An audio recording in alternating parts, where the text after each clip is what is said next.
స్వామి, సాటి సామంతులందరిలో నేనే గొప్పవాణ్ణని తెల్లదొరలు గుర్తించేలా చేయి స్వామి. వచ్చే కప్పంలో అర్ధపాలిచ్చుకుంటాను. స్వామి, మా చుట్టుపక్కల గ్రామాల్లో రోగాలు బాగా పెరిగిపోయి వైద్యానికి అందరూ నా దగ్గరికే రావాలి. నీకు పచ్చల తొడుగు చేయిస్తాను స్వామి.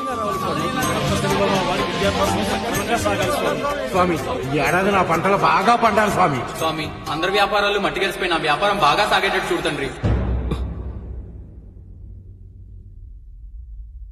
ఏమిటి స్వామి అలా తుళ్ళిపడ్డారు? స్వార్థంతో మానవుల కళ్ళు మూసుకుపోయినప్పుడు దైవ